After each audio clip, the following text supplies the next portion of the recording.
Bien, jóvenes, ¿cómo están? Bienvenidos.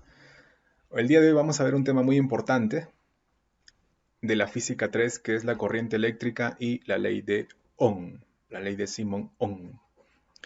Bien, entonces ya nosotros habíamos de cierta forma definido o entendido un poco el contexto de la corriente eléctrica, puesto que habíamos entendido em, fuerzas de interacción eléctrica, cargas eléctricas, ¿no? Habíamos entendido también campos eléctricos, potenciales eléctricos. Habíamos estudiado un poco de resistencias eléctricas también.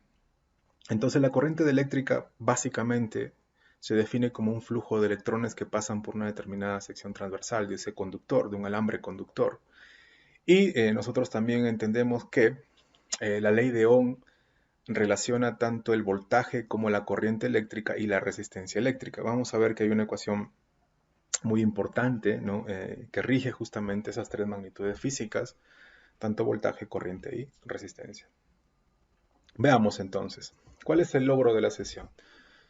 Tenemos que al finalizar la unidad, el estudiante resuelve problemas de corriente eléctrica haciendo uso de las leyes de electricidad, en este caso la ley de Ohm, siguiendo un procedimiento lógico y fundamentado en orden y sistemático, ¿no? Respondemos o intentamos responder la siguiente pregunta. Dice, en una linterna, la cantidad de corriente que sale de la bombilla eléctrica es menor, mayor o igual a la cantidad de corriente que entra en la bombilla. Entonces, siempre la corriente que entra va a ser reutilizada, digamos, o va a ser redireccionada a través de unas resistencias eléctricas también, ¿no? Entonces, casi siempre pues esa corriente eléctrica es usada y, en diferentes usos, digamos, ¿no? En este caso es para encender pues una bombilla eléctrica, ¿no? Un LED, digamos, ¿no? Y siempre esos LED pues van asociados con resistencias porque funcionan con diferente tipo de corriente, ¿no? Muchas veces con corrientes muy, muy pequeñas, ¿no? Entonces, ¿es mayor, menor o igual la cantidad de corriente que entra en la bombilla? Casi siempre se absorbe y se consume, entonces serían corrientes menores las que están presentes en esas bombillas, ¿no? Esquemas de contenidos. Bueno, aquí tenemos la corriente eléctrica, tenemos resistencia eléctrica, que ya la hemos estudiado anteriormente. La resistencia eléctrica puede ser obtenida su valor directamente con un multímetro, ¿no? O también puede ser obtenida directamente a través del código de colores, ¿no? Luego tenemos también la fuerza electromotriz o voltaje, en este caso proporcionado por una pila, ¿no? Luego tenemos un valor de resistividad también que lo hemos estudiado anteriormente, definiendo la resistencia eléctrica a través de la ley de Poiseuille. Tenemos una resistencia interna. Todas las fuentes de voltaje tienen resistencia interna en realidad, ¿no? No todo lo que proporcionan en realidad es consumida por el circuito. Hay resistencias internas dentro del mismo, dentro de la misma fuente de voltaje, ¿no? Y finalmente vamos a relacionar tanto el voltaje, la corriente y la resistencia a través de una ley muy famosa, muy, muy importante, que es la ley de Ohm. La ley de Ohm.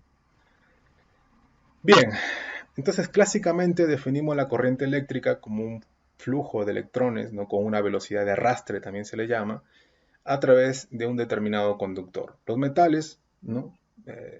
Son buenos conductores por excelencia, puesto que tienen una alta conductividad y tienen una muy baja resistividad. Ya hemos visto la ecuación de Poiseuille que explica esa situación. Bien, entonces aquí vemos que los electrones fluyen, pues, ¿no? A través de ese conductor, a través de una sección transversal, ¿no? Entonces, ¿cómo se define la corriente? La corriente se define como un cociente entre una carga en un determinado tiempo que pasan a través de esa sección transversal. Dicho de otra forma, haciendo uso del cálculo diferencial, entonces la corriente es una derivada de la carga con respecto al tiempo. ¿Ya? Una derivada de la carga con respecto al tiempo. Si yo defino así la corriente eléctrica, entonces es lógico pensar que las unidades cuáles serían. Unidad de carga arriba, coulombs. Unidad de tiempo abajo, segundos. Entonces, coulomb sobre segundos definen la corriente eléctrica, solo que el coulomb sobre segundos se le define como amperios. Coulomb sobre segundos definen los amperios. ¿Ya? Los amperios. Y es el amperio la unidad de la corriente eléctrica en el Sistema Internacional de Unidades, en honor a un físico francés, André Marie Ampère, ¿no? el que estudió justamente le puso mayor énfasis en estudio de la corriente eléctrica. De hecho, hay una ley muy interesante que es la ley de Ampère, ¿no? ¿Ok? Bien, entonces, dicho eso, es importante mencionar lo siguiente, ¿no? Ya con anterioridad habíamos mencionado eh, acerca de la ley de Poiseuille, ¿cierto? Si teníamos un conductor con determinadas características, entonces la resistencia eléctrica era igual a una resistividad multiplicada por la longitud de ese conductor sobre su sección transversal. Solo que en este caso, ese conductor, ¿no? Cuando pasa una corriente eléctrica a través de ese conductor, lo hace a través de una caída de potencial. Es decir, cuando ingresa esa corriente, fíjate que la corriente ingresa en la parte izquierda y sale por la parte derecha de este conductor.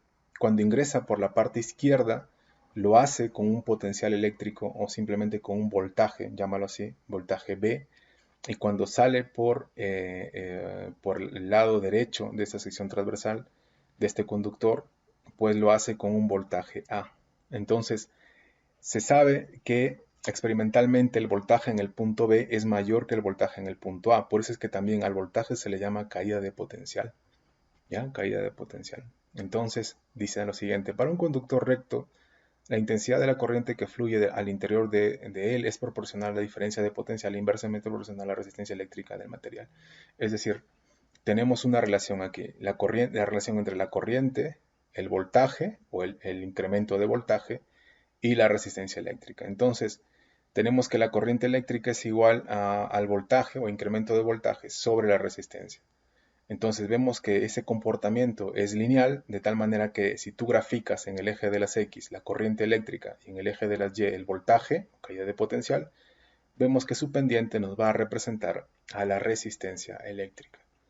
Entonces es importante también mencionar que los materiales que cumplen esta relación, una relación lineal entre cada uno de ellos, entonces se dice que son materiales óhmicos porque obedecen a esa ley la ley de Ohm, ¿no?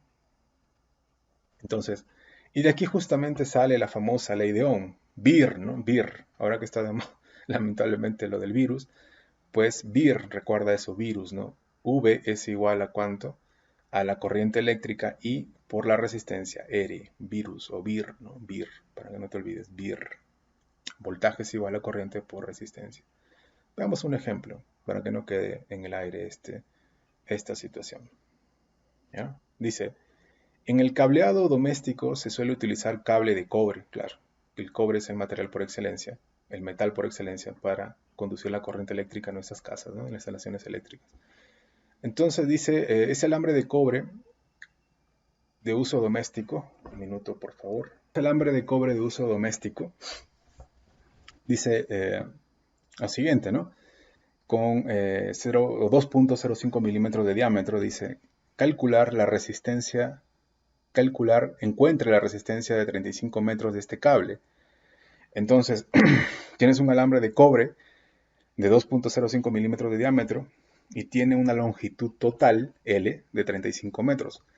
Te dice, ¿cuánto vale la resistencia total con esas características? Con diámetro tanto, longitud tanto, y tiene una resistividad, el alambre de cobre, ese alambre, el cobre en realidad, ¿no? La resistividad del cobre, porque es constante siempre, 1.72 por 10 a la menos 8 ohmios por metro. ¿Cuánto vale esa resistencia eléctrica?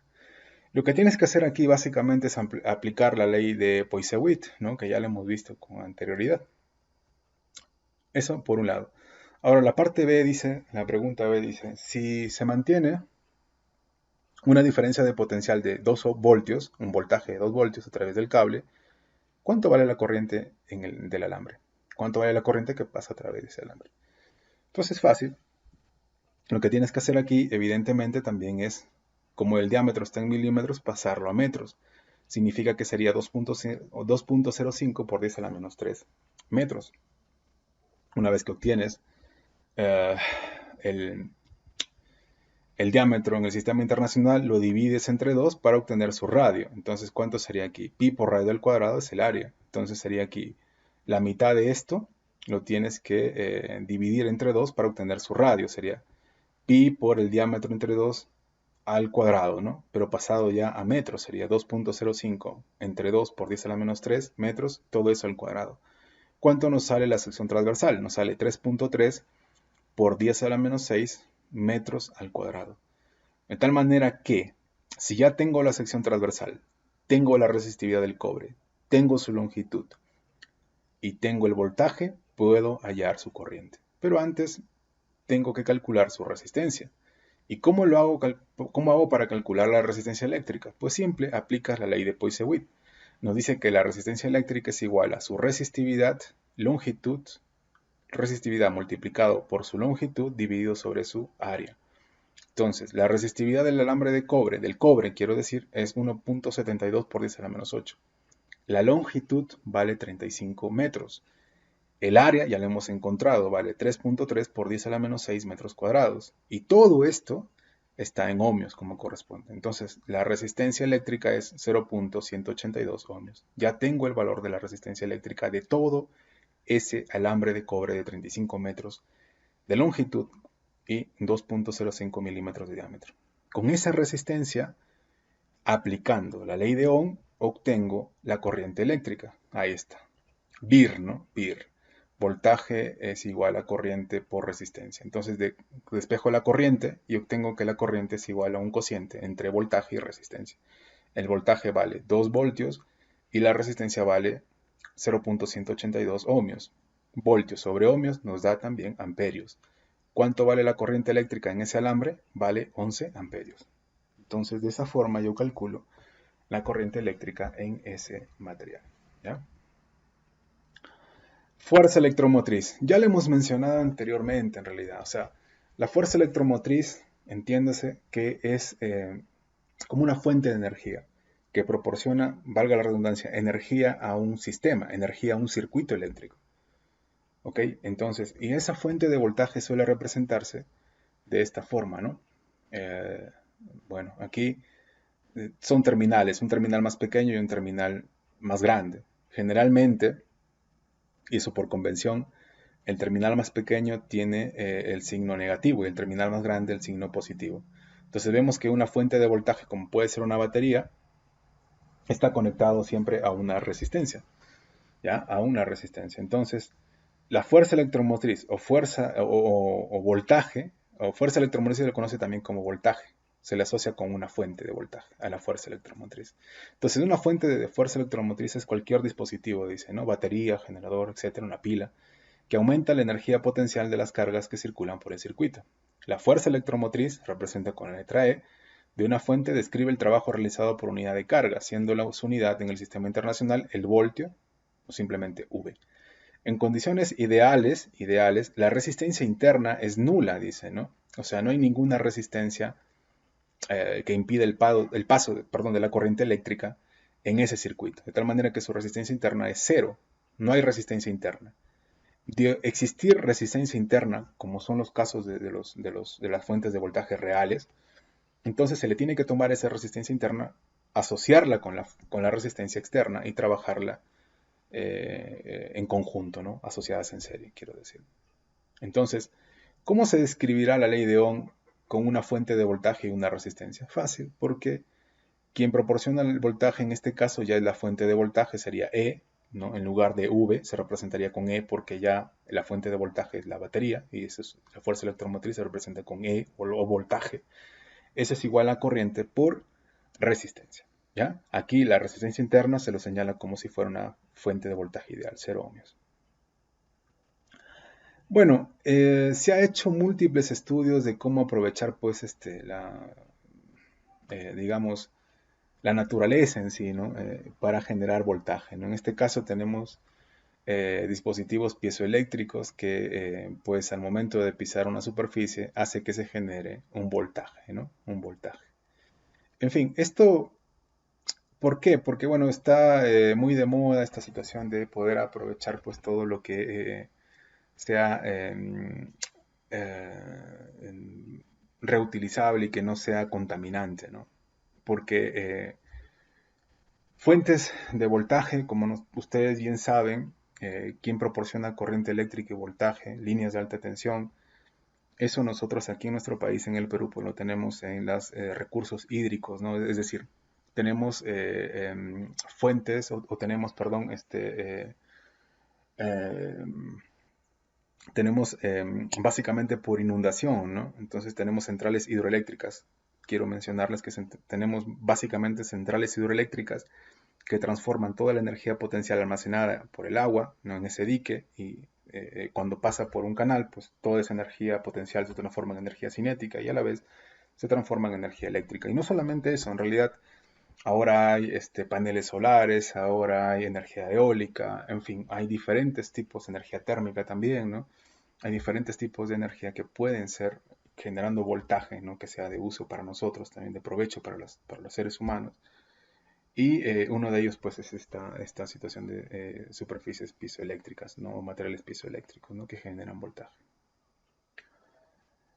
Ok, luego nosotros tenemos un circuito simple, ¿no? El cual pues contempla lo siguiente, ¿no? Mira, aquí tenemos una batería, una pila, como tú puedes ver aquí. Entonces, el cual sí tiene una resistencia interna. Acá tenemos una resistencia R, R minúscula significa resistencia interna. Esta pila tiene terminal negativo y positivo. Entonces aquí vemos que fluye la corriente. Tenemos un circuito simple, el cual vemos lo siguiente. En este circuito simple, vemos que la resistencia interna R está asociado de manera serial, en serie, con la resistencia externa R mayúscula. Por lo tanto, tú puedes sumarlas, ¿ya? La puedes sumar y obtener una resistencia equivalente. Ahora bien, siempre la corriente fluye, y eso es, bueno, es por convención también aquí, del terminal negativo hacia el terminal positivo. Por eso es que la corriente está fluyendo, si tú te das cuenta, en esta dirección, en sentido horario, ¿no? En sentido horario, porque parte del terminal negativo hacia el terminal positivo en esta malla. Entonces, ¿qué tenemos aquí? La resistencia, la corriente, perdón, yo les mencioné anteriormente que la corriente eléctrica en un circuito en serie es la misma para ambas resistencias. Ahora, el voltaje que entrega la fuente es un voltaje que se va a consumir en la resistencia interna y en la resistencia externa. Según la ley de Ohm, si la corriente es la misma en ambas resistencias, entonces, ¿cómo obtengo yo su voltaje en la resistencia interna? Fácil, aplica la ley de Ohm, multiplicas. Quiero calcular el voltaje en esta resistencia interna. Fácil, ahí sería ¿cuánto? VIR sería corriente por resistencia, sería el voltaje en la resistencia interna. Y por R nada más. Ahora, el voltaje en la resistencia externa, simple, multiplicas corriente por resistencia y obtienes la corriente por la resistencia mayor, grande. Quiero decir, entonces su voltaje en esta resistencia sería simplemente corriente por resistencia grande, ¿no? O resistencia mayúscula. Entonces, el voltaje que entrega esta fuente se va a consumir, se va a absorber por cada una de estas resistencias. Entonces, el voltaje que entrega la fuente es la suma de estos voltajes que consumen estas resistencias. Por eso a las resistencias se le llaman elementos consumidores de energía, ¿no? Por eso es que se calientan. Entonces, el voltaje sería igual, voltaje suministrado por la pila sería igual a la suma de los voltajes, I por R más I por R. Y de aquí ya despejas el voltaje, o se puede ver así también, ¿no? Voltaje es igual a la fuerza electromotriz, a la fuerza que genera la fuente, menos la corriente por la resistencia. Ese es el voltaje en la resistencia externa, ¿no? Ejemplo. Vamos a ver este ejemplo. Dice lo siguiente. Considera el circuito que se muestra en la figura. La tensión en los bornes, o el voltaje en los bornes de la batería, es de 24 voltios. De 24 voltios. Perdón. Volvamos a leer. Dice, considera el circuito que se muestra en la figura. La tensión en los bornes de la batería de 24 voltios es de 21.2. Es de 21.2. Repito, la tensión en los bornes de la batería es de 24 voltios. Perdón, la tensión en los bornes de la batería de 24 voltios es de 21.2. Es decir, el voltaje teórico que entrega la pila es de 24 voltios, pero el voltaje real es de 21.2 voltios. ¿Qué está sucediendo aquí? Es que esta pila tiene una resistencia interna que está consumiendo energía. Por eso es que sale menor. ¿Me entiende? Entonces dice aquí, la tensión en los bornes de la batería teórica de 24 voltios teórico es de 24 voltios, pero lo que está entregando, el real, es de 21,2. Significa que hay una resistencia que está consumiendo. Pregunta, dice, ¿cuál es la resistencia interna de la batería? Y B, la resistencia R del resistor del circuito. Muy bien. Entonces nosotros tenemos aquí que la corriente que está pasando por ese circuito, esta malla pequeñita, una malla, es de 4 amperios. Entonces, tienes aquí lo siguiente. ¿Qué vas a hacer? Tú tienes que la corriente en un circuito en serie es la misma. Entonces, ¿qué es lo que te está pidiendo? Dice, ¿cuánto vale la resistencia interna R? Si el voltaje teórico es 24 y el voltaje real es 21, ¿cuánto se está perdiendo en sí? Resta solamente 24 menos 21,2 y te sale el voltaje que está consumido por esa resistencia, ¿no? ¿Cuánto sería eso? Entonces, en este caso, sería simplemente la resta, ven acá está, restas 24 menos 21,2 sobre la corriente para que te dé la resistencia. Si tú restas y divides, esa sería así. 24 menos 21,2 sobre la resistencia, sobre la corriente, en este caso, que vale 4. ¿Esa sería cuánto? ¿Cuánto valdría la resistencia interna? 0,7 ohmios. Ya está. Luego nosotros tenemos, de la ley de Ohm, nos dice lo siguiente, ¿no? Nos dice lo siguiente. En este caso, ¿no? Ahora, si yo tengo que, en este caso, el voltaje que consume la resistencia R, que vale cuánto, 0, en este caso, ¿cuánto valdría el voltaje consumido por la resistencia R? Esa sería la resta, ¿no? Sería 24 menos 21,2. Eso sale 2,8. 2,8. Entonces, 2,8. Para que cierre todo el circuito, ¿cuánto es para que llegue 2,8? Sería 21,2, ¿no? 21,2 es lo que consume la resistencia R, la resistencia de afuera. Ese voltaje real que entrega la fuente se va a ser consumido íntegramente por esa resistencia externa R mayúscula. Por lo tanto, en este caso la resistencia R externa sería lo siguiente, sería el cociente entre 21,2 sobre la corriente que vale 4. ¿Cuánto sale eso? 5,3 ohmios. 5,3 ohmios. ¿Ya? 5,3 ohmios. Por favor, no olviden siempre que el voltaje que entrega la fuente siempre se va a consumir en cada una de esas resistencias, ya sea interna o externa, pero igual se va a tener que consumir en cada una de esas resistencias. Bueno, después hay algunas preguntas y algunos ejercicios más que se tienen que resolver, ¿no? Entonces, por favor, practiquen los ejercicios acerca de esta ley de Ohm. Les dejo con este ejercicio de aplicando la ley de Ohm y la ley de Puiseuil. Bien, nos vamos a quedar aquí, jóvenes. Muchas gracias. Ya nos vemos en otra oportunidad. Hasta luego.